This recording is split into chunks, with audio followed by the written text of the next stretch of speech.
welcome to my channel. It's Jewel. Today I'm going to be doing top 10 things I wish I knew when I first started playing Animal Crossing. So I've been playing Animal Crossing for a while now. I got it in March when the game first came out, so I do know a few things now, and if you're looking into getting Animal Crossing or you've just started, this video is for you. I do have a list here on my phone, so please do bear with me. Okay, so coming in with number 1, I would recommend plan where you put your villager houses. When I first got villagers, I put my first villager house like right here in the entrance of my island, which was not smart at all. Like, it's expensive, you can move them, but it's quite expensive, and honestly I just would recommend like planning out and like put them in a straight line to kind of make it look like a neat complex. I think it looks better. Okay, number 2, don't sell fossils at first. I mean, if it's a duplicate then you can sell it, but at first you're going to need to give them to Blathers so that he can make the museum.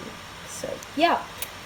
Number 3, I recommend clearing your island of weed and sticks. Like, just having a clear island and a clear canvas to start is honestly just much better. I think that really helped me. So just, get that done and you won't have to worry about it later. Ooh, don't mind if I do. Okay. In the meantime, let me get the 4th one. Okay, the 4th one, you can fish up rocks. When I first didn't have an axe or a shovel, I had no clue how to get rocks, and I needed them for Timmy and Tony's shop. But you can actually fish them out. Just look for a fish with this small shadow. So yeah. Oh goodness. Okay. Number 5, you can upgrade your inventory. When you first start, you'll get a small 2-row inventory, which is quite annoying because your inventory will always get full. So you can actually upgrade. Just go to the Nook ATM and you just buy it with Nook bars. Number 6, it's best to plant non-native fruit and then resell them for bells. You can make a lot of money off them, but when you get your first like non-native fruit, obviously plant it so that you can get more. But yeah, if you really need money, that is the way to go.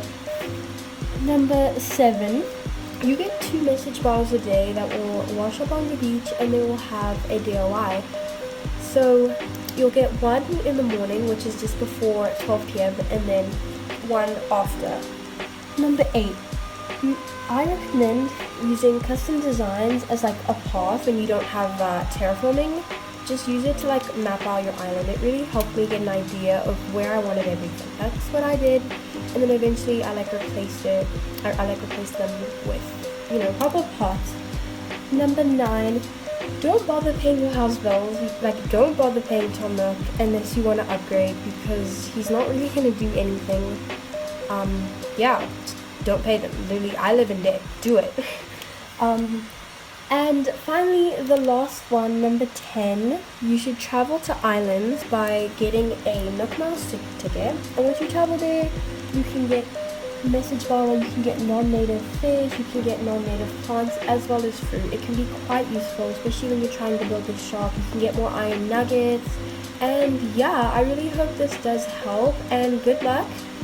And please comment what you guys want to see in my next video. Bye.